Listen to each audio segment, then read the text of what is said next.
Boa tarde a todos. Vamos dar continuidade ao nosso congresso. Agora, nosso outro painel sobre finanças descentralizadas, DeFi. Gostaria de chamar à mesa Eduardo de Paiva Gomes, doutorando pela PUC, mestre pela FGV em Direito Tributário, MSc Candidate em Blockchain, Moedas Digitais, pela Universidade de Nicosia, autor do livro Tributação da Impressão 3D e autor coordenador da obra Criptoativos, Tokenização, Blockchain e Metaverso pela Thomson Reuters.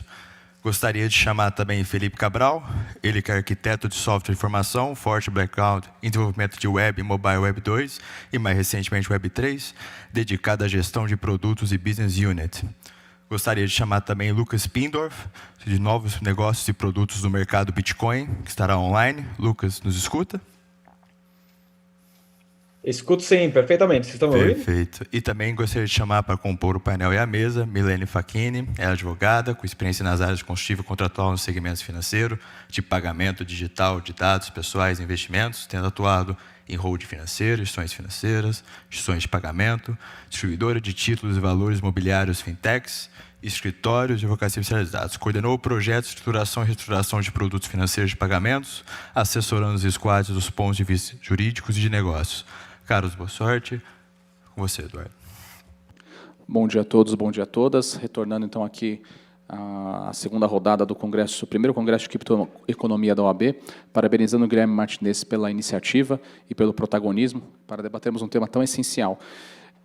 Para começar, então, falando de DeFi, acho que a gente tem que entender o fenômeno, né? A nossa preocupação sempre em a correta descrição do fenômeno para que a gente consiga delimitar os efeitos jurídicos cabíveis. Então, Felipe, por favor, já foi devidamente qualificado, a palavra é sua. Pessoal, boa tarde. Primeiro, agradecer o convite aqui dessa casa, na figura do Guilherme. Estou muito feliz que a OAB de São Paulo está realizando esse primeiro congresso de criptoeconomia e também super feliz de estar aqui nessa mesa com pessoas que eu admiro muito já há algum tempo, né, que acompanham aí o trabalho. Para a gente começar esse debate, eu acho que a primeira pergunta, assim, a primeira questão que eu gosto sempre de trazer é o que a gente está chamando de finanças descentralizadas, né? Essa é a pergunta-chave para o começo de tudo. E ela está aqui pelo seguinte: a gente viu nos últimos anos uma série de debates quentes, né, sobre regulação de criptoativos no mundo, e o Brasil é um caso à parte aí de sucesso nesse sentido também, mas muito com foco na regulação do que a gente poderia chamar de moedas digitais, de tokens, de projetos tokenizados. Mas ainda muito pouco no que eu poderia descrever aqui para vocês do que a gente considera ou poderia classificar como finanças descentralizadas. Então vamos lá, para começo de conversa, né? O que a gente pode chamar desse negócio? Sem querer dar uma aula aqui, ou sem cair muito no tecnicismo, ou em levar esse debate, tentar fazer aqui um estado da arte desse conceito, que o objetivo não é esse, né? Mas assim, para ficar fácil das pessoas entenderem, quando a gente está falando da origem de tudo, né, da rede do Bitcoin, do token Bitcoin, lá atrás, até 2013, 2014, onde a gente tinha poucos players institucionalizados lidando com esse tipo de coisa, a gente podia até considerar, até chamar que o próprio Bitcoin estava dentro de um contexto de finanças descentralizadas. O tempo foi evoluindo, as coisas foram acontecendo e hoje a gente já tem uma caracterização talvez melhor até para esse tipo de ativo, né? Por sua vez, a gente tem outros projetos que são lançados por organizações privadas ou às vezes por indivíduos que também, atualmente, a gente não pode chamar de finança descentralizada porque a gente tem um dono, tem um proponente, tem uma proposta de valor, então foge um pouco aqui do contexto. O que a gente pode, com certeza, chamar de finanças descentralizadas? Todas as iniciativas que, de uma maneira ou de outra, visam uma interlocução financeira entre tokens, que, em geral, são mediadas, essas iniciativas, por contratos autoexecutáveis, e vejam que eu não estou usando aqui o termo contrato inteligente, tá?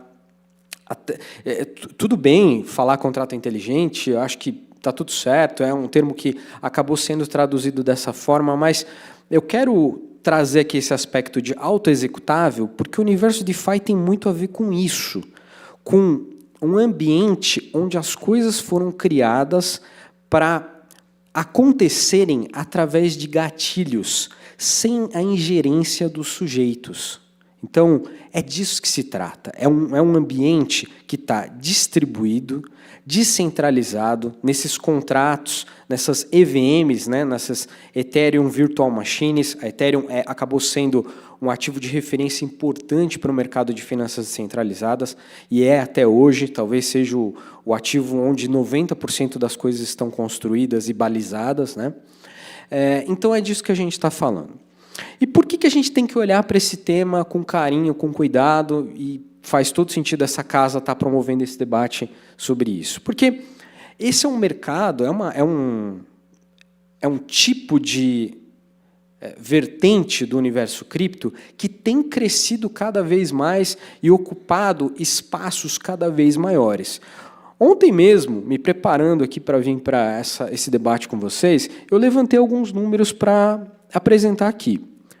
No mês de março de 2023, o top 5 de volume total transacionado de criptomoedas no mundo conta com os seguintes nomes, falando de instituições e colocando também aqui todo tipo de projeto DeFi como institucionalizado também.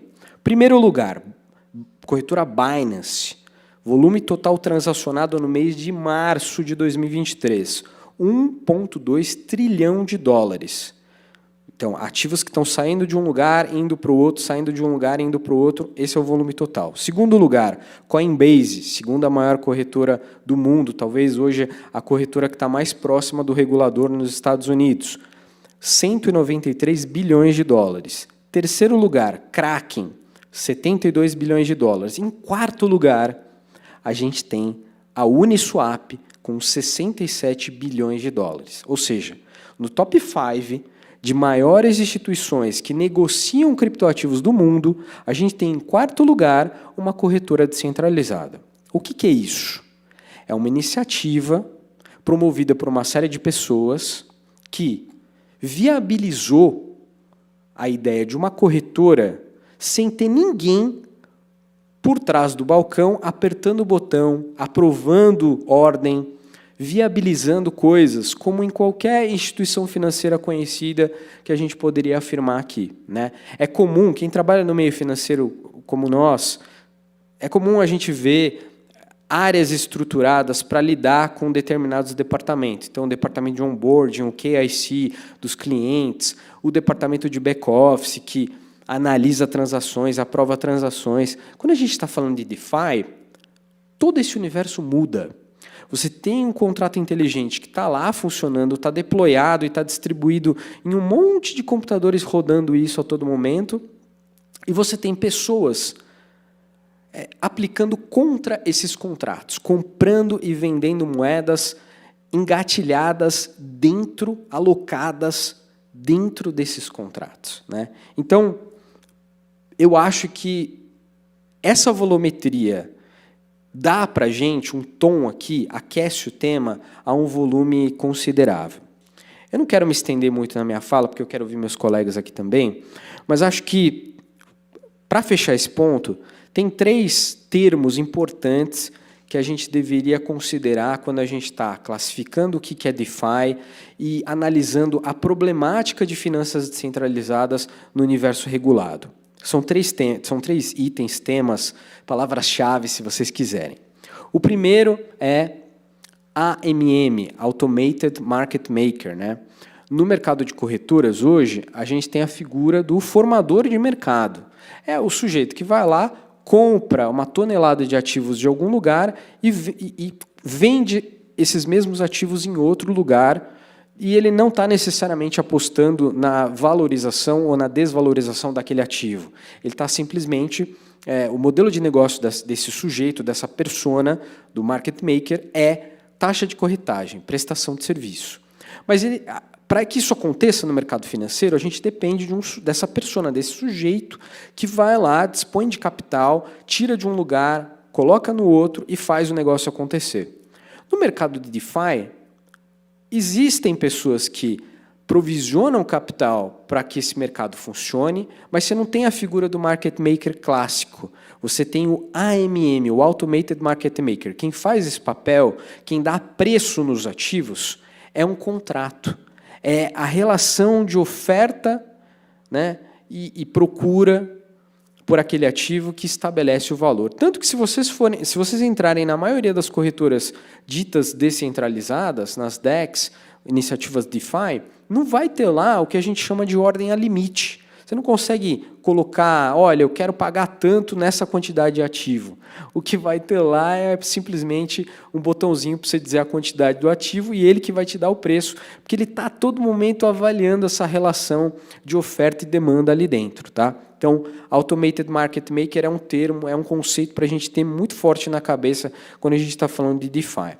A segunda questão são os próprios contratos inteligentes ou contratos autoexecutáveis, como eu gosto de chamar, porque eles dizem respeito dessa natureza, desse campo onde de fato as coisas acontecem. Já dei alguns pitacos aqui, né? E acho que um terceiro termo que às vezes é um pouco mal utilizado, né? Talvez não seja um bom termo, um bom adjetivo para colocar aqui, mas ele deveria ser explorado também, é que todas essas soluções elas foram pensadas para o que é muitas vezes chamado de resistência à censura, né? Então, elas são unstoppable initiatives. A partir do momento que elas estão lá funcionando, lançadas, é muito difícil alguém segregar, se opor a elas ou criar barreiras para que elas não funcionem, tá? Existem alguns casos, eu posso até citar depois alguns casos onde isso foi feito, mas é muito complicado. É muito complicado. Sempre vai ter uma brecha para um regulador, para uma ação judiciária, por exemplo, na qual a imposição de limites não vai ser efetiva, tá? Para não me estender muito, Edu, acho que essa é a introdução que eu queria fazer, tá bom? Bom, muito obrigado, viu, Felipe? Excelentes ponderações. Acho que a gente consegue começar a entender um pouco, principalmente essa sua ponderação sobre o Automated Market Maker, que é uma peça-chave aí para começar a mergulhar no universo DeFi. Sem querer monopolizar o tempo, agora passo para o Lucas. Por favor, Lucas, fica à vontade, um prazer tê-lo aqui. Quem duvida, né, que digitalmente ele está presente, mas de uma maneira intangível, né, Lucas? Por favor. É isso, Edu. Eu nunca gosto do termo real e virtual, né? Quando a gente fala os nossos ativos virtuais, é uma realidade virtual. Pô, para muita gente o virtual já é muito mais real que a realidade real, né? Então, para mim, assim, especialmente como eu de uma geração mais nova, vida social digital, vamos dizer assim, já em algumas esferas já transpassa o valor ali das outras vidas. Mas eu queria só retocar alguns dos pontos que o Cabral trouxe muito bem aí, que para mim, assim, quando você fala de cripto, para mim você não fala nada, né? Quando você fala, é um criptoativo, para mim, assim, esse daqui é um prato cheio para advogado e jurista, que a conversa sobre definição de natureza aqui é uma coisa infinita aí, que você e a Milene vão poder falar bastante depois. E quando eu falo cripto, eu posso estar falando desde o Bitcoin, ninguém sabe nem quem fundou, hoje a rede mais descentralizada que a gente tem, até um ativo tokenizado que representa um ativo no mundo real, né? Que representa um título, que representa uma nota promissória, que representa algo do tipo. Então, assim, algumas das principais perguntas que a gente tem que fazer nesse contexto vamos lá, quem que emitiu, quais são as regras de funcionamento, qual que é a governança através desse ativo, né? Sem isso, geralmente você não consegue passar dessa linha. E para mim, mais um termo assim que já é um pouco clichê para quem está na indústria, mas para quem não está, especialmente aqui na OAB, eu não consigo deixar passar sem falar que o contrato inteligente, a gente não fala nem mais que é contrato nem inteligente, né? Como muito bem o Cabral pontuou aí. Não é contrato porque não é o contrato que a gente conhece, né? Não é na forma válida no ordenamento jurídico nacional, e também não é inteligente porque muitas vezes é autoexecutável, algo que a gente não queira que execute de acordo com as intenções das pessoas que firmaram aquilo, né? Então, assim, esse é o termo que pegou, né? Mas basicamente quer dizer que é um programa de computador que executa alguma coisa pré-definida, né? O exemplo que eu mais gosto, que às vezes torna um pouco mais tangível, é o papel hoje de uma bolsa de valores mobiliários, por exemplo, né? O que ela está fazendo? Ela está fazendo um negócio que a gente fala de DVP, né? O Delivery versus Payment. Você entrega alguma coisa por meio de um pagamento. Aqui, no caso, pode ser um ativo, pode ser um carro, pode ser qualquer coisa dentro desse objeto, né? E um contrato inteligente, vai, aqui eu vou até cansar de fazer aspas em alguns termos, quando a gente fala de um DVP no sentido do Ethereum, a gente às vezes está falando simplesmente de uma exchange descentralizada, como o Cabral muito bem trouxe, né? Tem uma pessoa depositando ativo de um lado, tem uma pessoa depositando dinheiro de um lado, aqui pode ser Ether, pode ser qualquer outro criptoativo, e o próprio contrato, a própria regra de funcionamento daquele protocolo está fazendo uma troca, né? Você não depende, você não corre o risco ali de um terceiro que vai, não, me manda aqui primeiro, depois me manda aqui, depois eu vou fazer a troca, né? Você consegue ver tudo isso num código aberto, transparente e verificável dentro do Ethereum e outras redes, né? Então esse para mim é um dos exemplos mais didáticos ali de DVP, e para mim você já inaugura aqui uma das 5 grandes categorias de DeFi, né? Quando a gente fala de DeFi, como o Cabral pontuou, a gente geralmente está falando de serviços financeiros, que a gente sabe que é uma gama quase infinita ali de aplicações, e essa troca descentralizada por meio dessa aplicação é de longe uma das primeiras aplicações que teve, e até hoje uma das principais. É até algo que eu recomendo muito para quem quer aprender, beleza, o que está sendo construído efetivamente em cripto hoje? Cara, vai ver DeFi. Assim, mais de 60% das aplicações construídas no Ethereum hoje são sobre DeFi, as outras são sobre game e algumas outras sobre NFT. Então, assim, se você quiser um caso concreto, já vai direto em DeFi e começa a explorar o setor. Dentro de DeFi, também para já abrir um pouco mais para a discussão aqui, a gente tem algumas outras principais categorias, né? Uma que também é um pouco mais fácil de começar a entender o mundo descentralizado são os próprios stablecoins, né? Às vezes a gente pula porque, para quem está em cripto, acaba sendo um bloquinho do Lego tão comum ali no dia a dia, mas é basicamente uma moeda fiduciária, em muitos casos, já tokenizada, né? Então, uma pessoa deposita $1, deposita R$ 1 numa conta bancária, geralmente com transparência, com auditoria em cima daquilo, e um emissor do ativo vai lá e emite uma representação digital daquele dinheiro que está guardado numa conta bancária, né? Então, por que as pessoas fazem isso? Em muitos casos, para facilitar a transação, né? Seja doméstica, seja internacional. Então, nos Estados Unidos, por exemplo, é muito comum a turma usar o USDC e o USDT, algumas dessas representações digitais de dólar, para fazer remessa, por exemplo. Você consegue fazer uma remessa mandando para uma pessoa dos Estados Unidos para a Austrália em poucos segundos de validação. Então, compara aí com os seus 3, 5 dias úteis que você vê quando você está usando um Swift ou um sistema tradicional da vida, e pagando coisa de 0,00001 centavos, dependendo da rede que você usa, né? Então, aqui a gente já acaba vendo dos principais use cases ali que a turma usa com esse primitivo de DeFi que a gente fala, né? Quando a gente está falando aqui do nosso mundo descentralizado, vocês vão ver que a gente usa muito a palavra Lego e composabilidade, porque cada coisinha que é construída aqui você consegue usar num escopo maior, né? Então, quando o Cabral fala, por exemplo, estou trocando uma coisa por outra, ela é um bloquinho dessa aplicação, né? Agora, para trocar uma coisa por outra, você, de novo, você às vezes precisa de uma referência em uma moeda que você conhece, né? $1, €1 da vida. Então, beleza, é mais um bloquinho que você coloca aqui. Agora, imagina que você criou um jogo descentralizado e você quer fazer uma troca de uma espada por alguma outra coisa dentro desse seu jogo. Você não precisa se preocupar com toda essa lógica de troca de uma coisa por outra, né? Você simplesmente cria a lógica do seu jogo e você se pluga com esses provedores que já estão fazendo esse tipo de serviço e você já vai ser mais feliz, né? Você já vai conseguir entregar o que você queria no final do dia muito mais rápido. E acho que aqui também, só para não monopolizar, eu queria só dar uma pincelada nas últimas 2 categorias que estão ganhando muita relevância agora, dentro desse grande termo de DeFi que a gente consegue encaixar um monte de coisa, que é de fato o empréstimo descentralizado e o staking líquido, né? Que também é mais uma grande questão aí para os nossos advogados da mesa, se é derivativo, se não é, o que pode ser aquilo. Mas quando a gente fala de empréstimo descentralizado, hoje também já tem muita aplicação que você consegue basicamente se autosservir um empréstimo, né? Então, uma coisa maluca ali que a gente não consegue imaginar hoje, tirando a grande instituição financeira tradicional do meio da jogada. Mas hoje Lucas, se eu entrar numa dessas aplicações, eu consigo deixar, por exemplo, Ethereum, né, a segunda maior criptomoeda e rede do mercado, e me dá um empréstimo numa stablecoin, em dólar, por exemplo. Então, eu deixo o meu ativo e tiro o meu empréstimo em dólar. Como que eles fazem isso, né? Eu podia sair com o dinheiro e ir embora, né? E aí? Alguém vai tomar um default? Alguém vai falir? Não, basicamente o sistema já criou um jeito descentralizado de falar, beleza, a sua garantia está aqui e ela é em um valor financeiro superior ao que você está tomando, né? Então, se você não me repagar nas condições que foram acordadas, nesse nosso contrato inteligente, nessas regras de funcionamento, eu vou lá e vou pegar o seu colateral de volta, vou liquidar ele e vou repagar todas as pessoas que contribuíram para, de fato, ter liquidez, ter um funding aqui nessa aplicação, né? Então aqui, gente, só para dar pequenas pinceladas, acho que cada um dos itens que eu falei aqui tem no mínimo 20 problematizações jurídicas, filosóficas, técnicas, produteiras, financeiras. Então já fiquem à vontade aí para ir intervindo. Bom, Lucas, muito obrigado. E falando então das implicações jurídicas, Milene, por favor, se quiser nos brindar aí com o seu conhecimento. Imagina.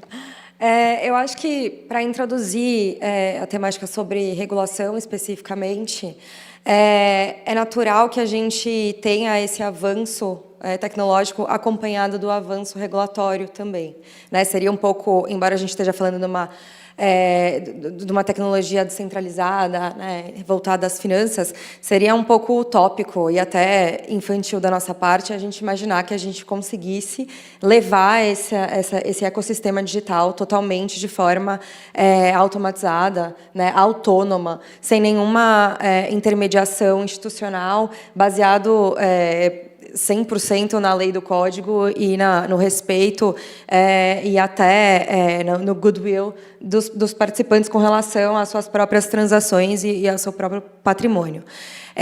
Eu acho que, na mesma linha, a gente tem o avanço tecnológico colocando cada vez mais em pauta, né, e, obviamente, nos holofotes, essa temática, né, essas interações entre o mundo digital e o mundo analógico. A gente sabe que, a depender de como sejam os avanços, né, estruturados esses avanços, até por parte do próprio Estado, da própria tecnologia tokenizada, a gente pode ter o sistema financeiro totalmente reconfigurado, né?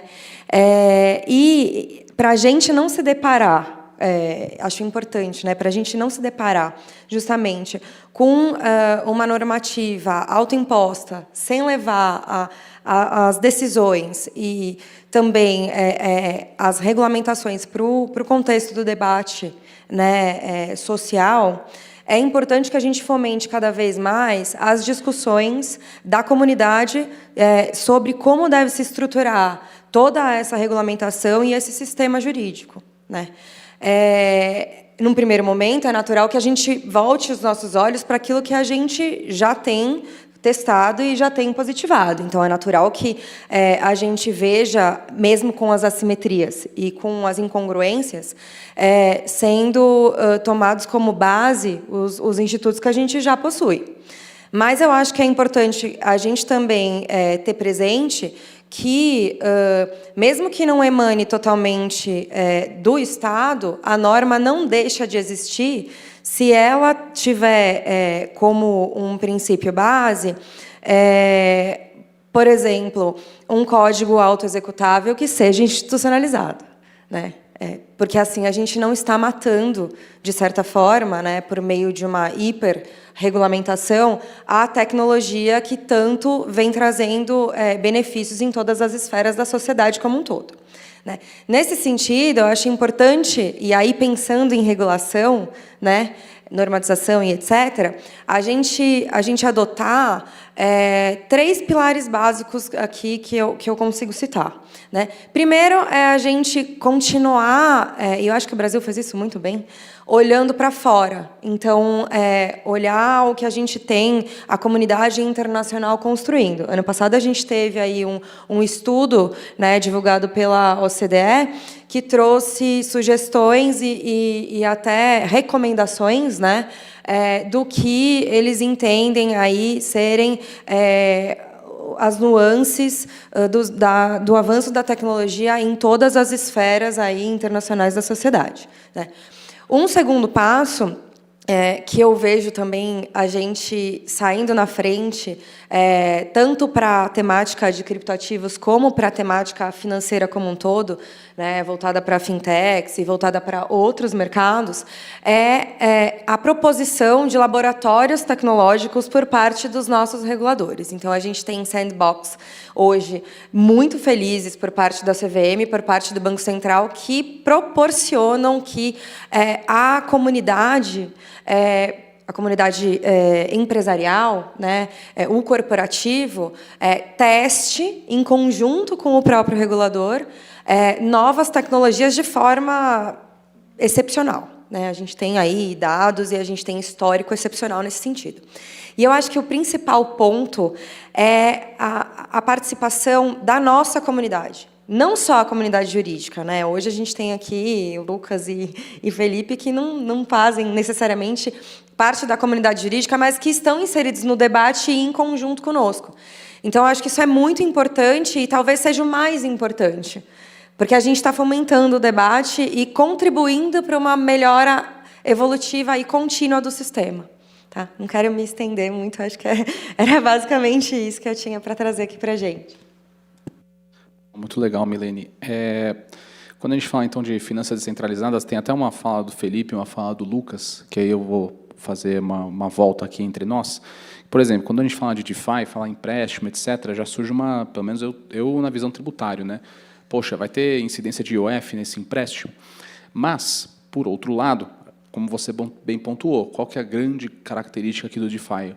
O Automated Market Maker. Então, na verdade, eu estou transacionando com um código. Se eu puder falar entre aspas, aqui num termo bem vulgar, vulgar de comum, estou transacionando diretamente com uma tecnologia. Eu não sei a minha contraparte. E saber quem é a contraparte é essencial, pelo menos para fins de incidência do IOF.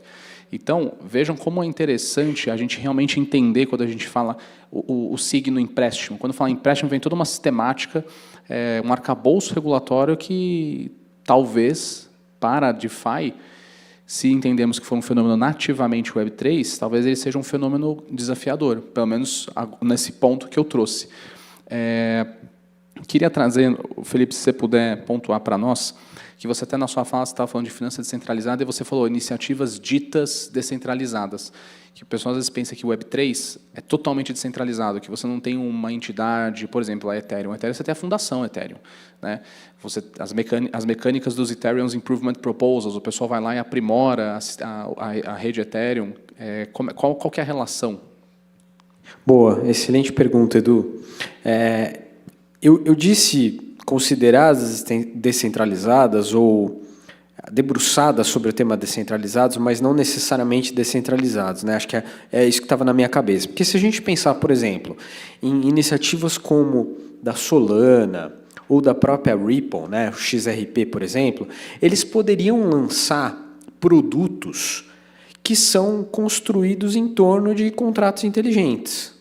Mas, por exemplo, cujo principal ativo de colateralização ou de uso seja o próprio token dessa rede.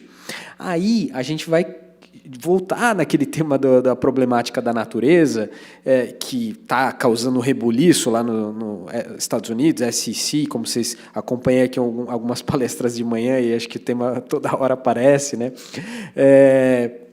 Por exemplo, em relação a isso, né? Então, se a empresa, sei lá, Polygon Labs, Ripple, lança uma iniciativa de empréstimos através de contratos inteligentes, mas, por exemplo, a única forma de colateralização disso é com o token da própria rede, a caracterização disso é de uma forma.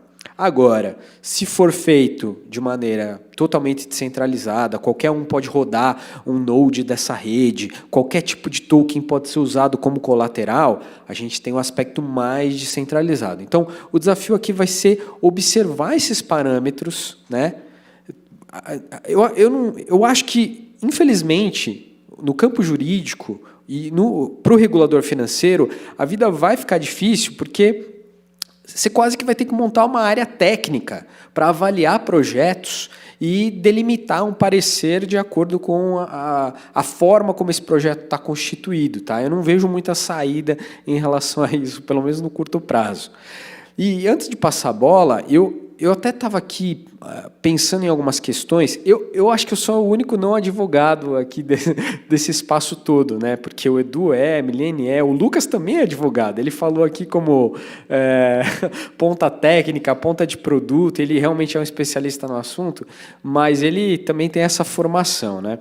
E eu, do lado de arquiteto de software, eu posso fazer algumas provocações para vocês, como, por exemplo, né, até que ponto uma eventual regulação de DeFi pode levar à centralização de algo que foi projetado para ser descentralizado? É um tema que a gente tem que se perguntar, né?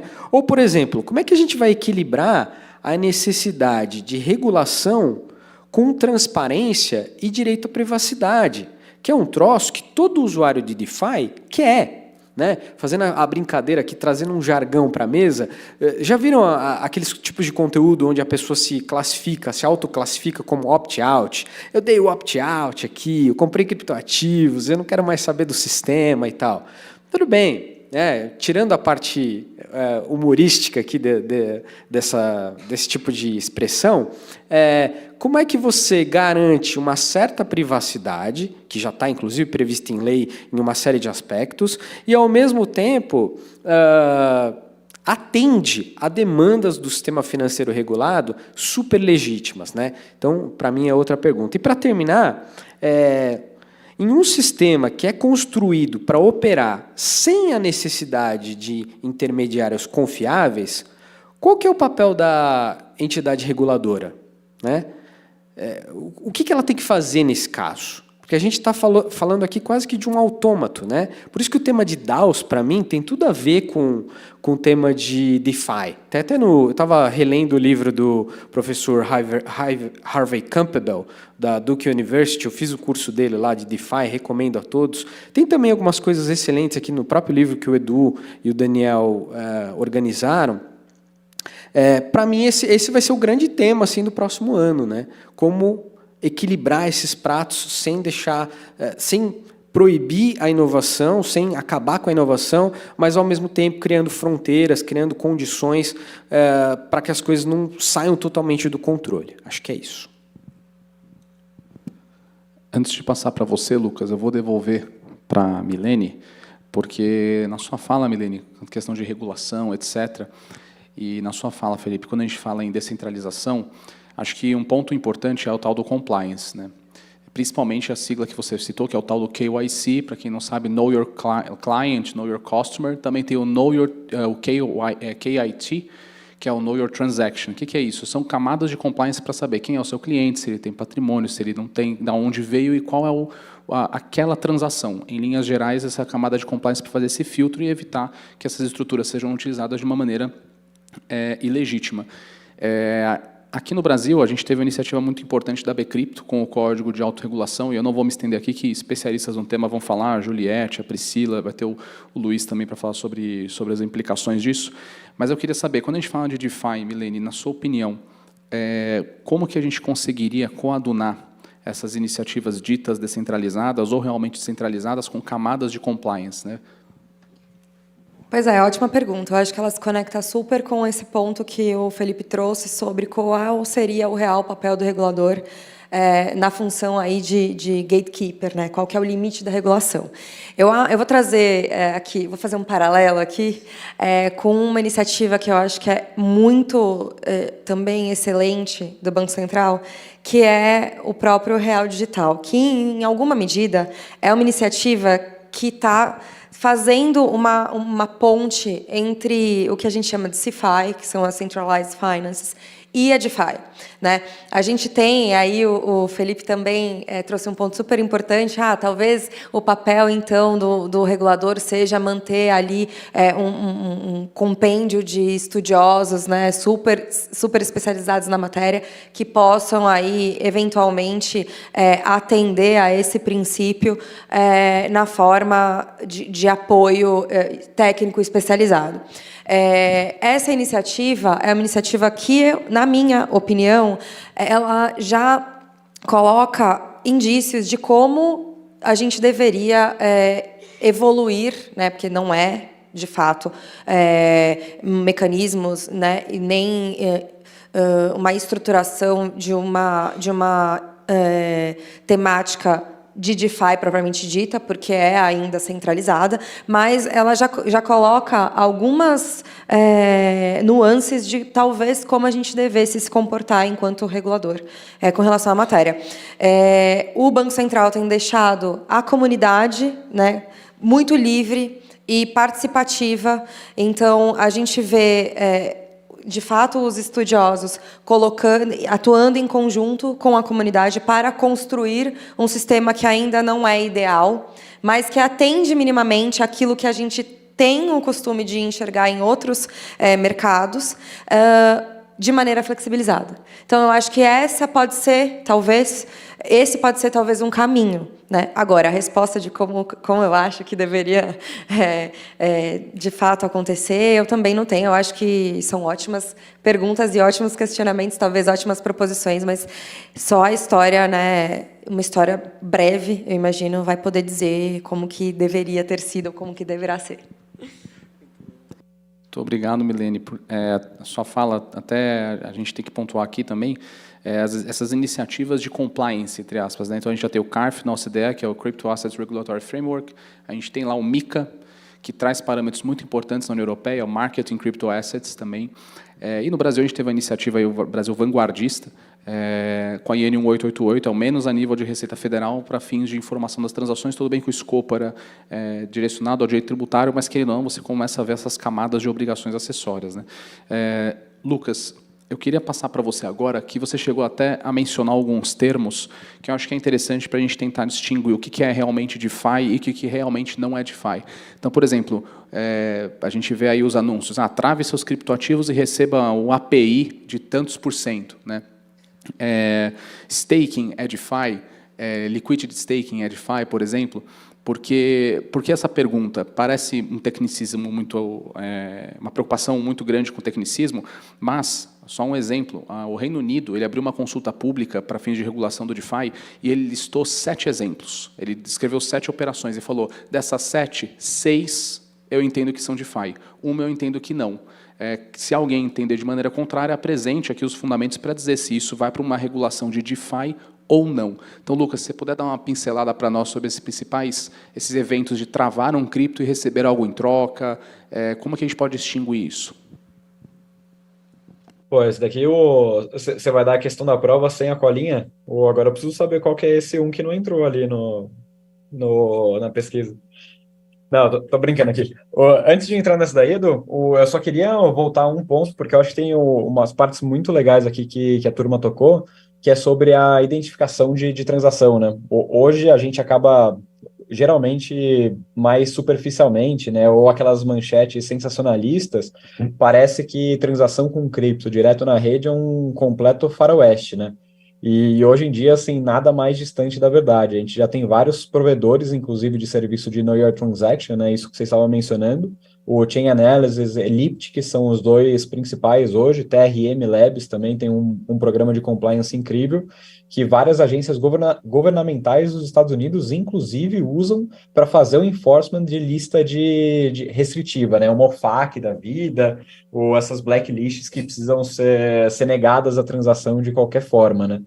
Então, hoje, de fato, já tem esses softwares que conseguem conectar o que está acontecendo com algum endereço, porque, de fato, para a rede, você é o 0x3456, um negócio que você não consegue necessariamente associar.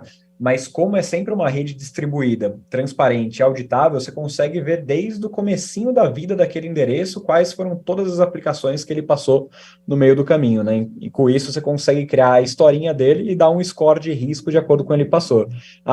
Passou em apostas, passou um cassino online, ou para o seu nível de risco, para a sua regra de negócio, pode estar ok. Agora, acabou fazendo financiamento a forças armadas de alguma facção. Beleza, isso daqui é um black flag, não acredita esse saldo, não interage com isso, né?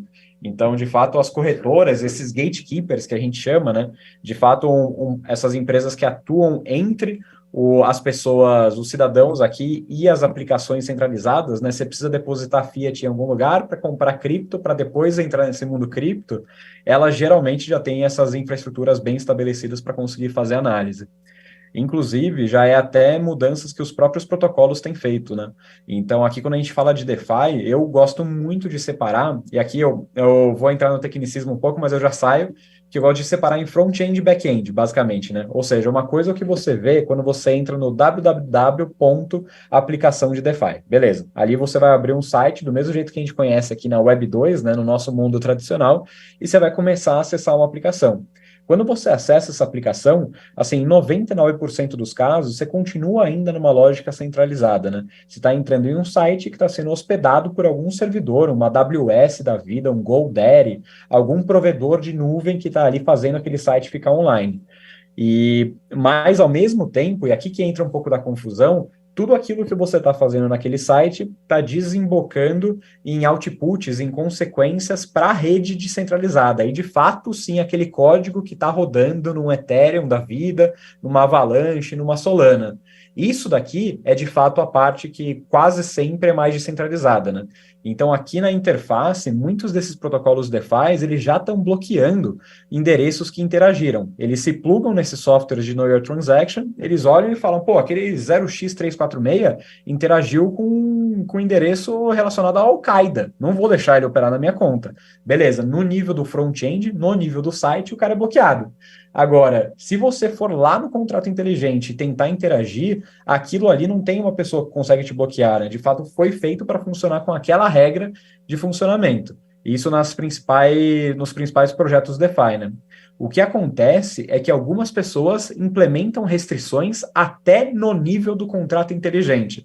Aqui são 1000 use cases, né? Ou diferentes approaches para cada uma das empresas que está pensando em fazer alguma coisa.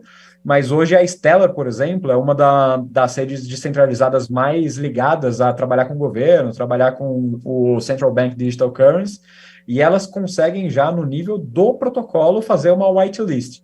Então, isso você já vê no Ethereum também, já vê no Avalanche, que você fala só esses endereços que eu, a priori, liberar, vão conseguir interagir com isso, né? E essa liberação aí pode se dar de N maneiras, mas um dos jeitos mais fáceis é, beleza, eu só vou liberar o endereço que fez um Know Your Customer do jeito tradicional, né? Mandou ali SNH, mandou um comprovante de fundos, mandou endereço, de fato você consegue construir a história daquela pessoa para então liberar ela operar nessa lógica de cripto, né? Até porque a gente tem alguns benefícios que não são necessariamente isentos de Know Your Customer, né? Muita gente já levanta a bandeira e fala, nossa, como assim, tá tendo Know Your Customer? É um absurdo, você está indo contra toda a bandeira. E não, tem um monte de benefício que consegue ser oferido com base nessa lógica, né? Quando você está falando de uma remessa, de México para a Europa, você está falando de um super benefício que você está tirando toda uma parte boa do spread que é cobrado em casas de câmbio tradicionais e de todo o tempo de processamento daquela transação. Você precisa fazer isso sem Know Your Customer? Na maioria dos casos, não, né? A pessoa que está buscando esse caminho não está ali com os fins mais nobres possíveis. E desculpa o parênteses aí, Edu, mas só para voltar um pouco, para mim, quando você fala de empréstimo, de lending, você está indo muito em DeFi, né? Para mim, é aquelas discussões filosóficas que a gente consegue botar ou tirar um monte de coisa dos termos, né? Especialmente stablecoin, você consegue, às vezes, relacionar mais com pagamento. Agora, quando você fala de DEX, quando você fala de protocolo de empréstimo, de juros, de rentabilização, para mim já fica um pouco mais difícil você fugir do conceito mais macro de finanças descentralizadas, né? Mas eu já vejo algumas pessoas fazendo uma diferença entre dois termos que a gente usou aqui hoje, né? O staking em si e o liquid staking, né? O staking líquido. Por quê? Porque hoje a gente tem, simplificando um pouco, a gente tem duas principais redes, né? A gente tem o Proof of Work e o Proof of Stake. No Proof of Work, que o principal expoente é o Bitcoin, você de fato conecta ali energia computacional, você pluga o seu computador na rede e você acaba resolvendo vários problemas matemáticos para conseguir processar uma transação. Ou seja, no final do dia você está contribuindo energia para validar a rede e recebendo uma recompensa por isso, né? Está recebendo ali seus 6,25 Bitcoin por bloco minerado. Esse é um jeito de fazer. Agora, o que algumas redes estão transicionando, especialmente o Ethereum, ele olhou isso e falou, esse modelo aqui não é o mais seguro e não é o mais eficiente e energético, tem muita gente que discorda, tem muita gente que concorda, tem espaço para tudo.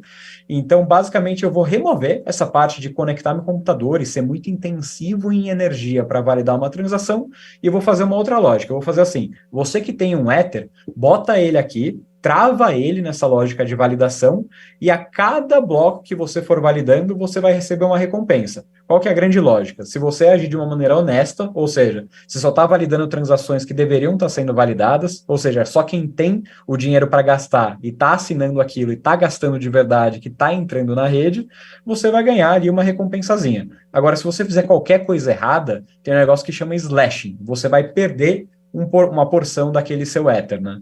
E isso é um mecanismo muito inteligente ali que a turma do Vitalik, que a Ethereum Foundation, bolou para conseguir garantir que a rede tem alguma validação de segurança e consegue incentivar as pessoas que estão fazendo coisas boas e punir as pessoas que estão fazendo coisas ruins, né? Isso é, de uma maneira geral, falado do staking, né? Agora, qual que é a grande lógica? Em muitas dessas validações de staking, você tem que ficar travado, você tem um lockup da sua posição que está sendo usada para validar aquelas transações da rede.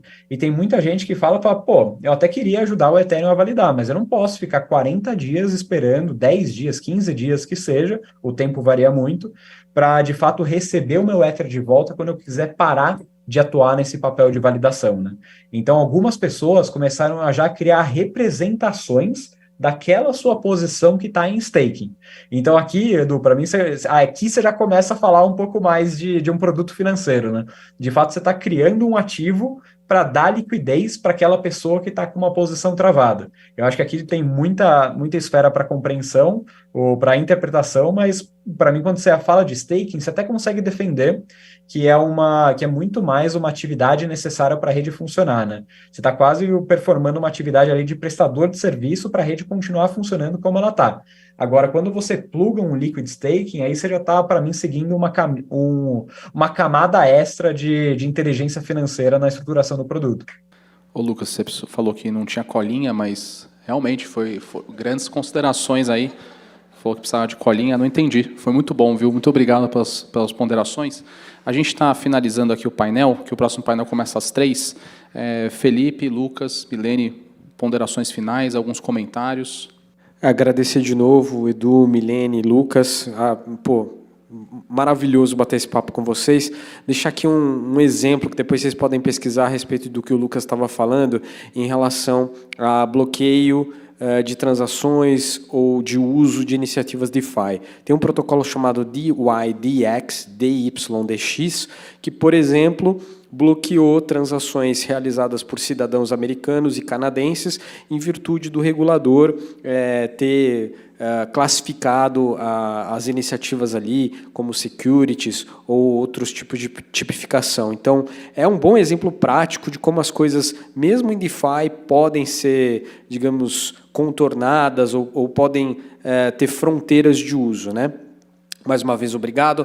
Eu estou disponível no LinkedIn, Felipe Cabral, ou no @bancoaberto em algumas redes sociais, e também com um projeto novo chamado Let's Crypto, onde a gente entrevista gestores, construtores, arquitetos, advogados do mercado cripto. Todos convidados a acompanhar a gente por lá. Valeu. Bom, vou agradecer aqui também a vocês, Edu, Felipe, Lucas. Acho que toda vez que a gente compartilha, a gente também aprende, então muito obrigada pela aula. Queria parabenizar a OAB pela iniciativa do primeiro congresso. Acho que é muito importante, como eu falei aqui, a gente continuar fomentando o debate sobre a criptoeconomia como um todo, para que a gente consiga, eventualmente, chegar aí num arcabouço jurídico como ele deveria, né, ser, fazendo sentido também para a tecnologia. Eu também estou disponível para fomentar o debate no LinkedIn. E é isso, muito obrigada. É isso, turma. Eu também queria agradecer o convite aí. Adoro essas iniciativas. Vocês podem ter visto, o setor existe já há mais de uma década, mas todo dia tem coisa nova nascendo e muitas definições que surgem com essas inovações. Então, sempre tem espaço para debate de coisa nova aí. E sempre que tiver oportunidade, pode contar comigo aí, que vou estar mais do que feliz de tentar contribuir alguma coisa. Pergunto se há questionamentos do público. Não? Então, encerrado esse painel. Muito obrigado, pessoal. Parabéns, Guilherme, aí, por mais uma iniciativa de sucesso.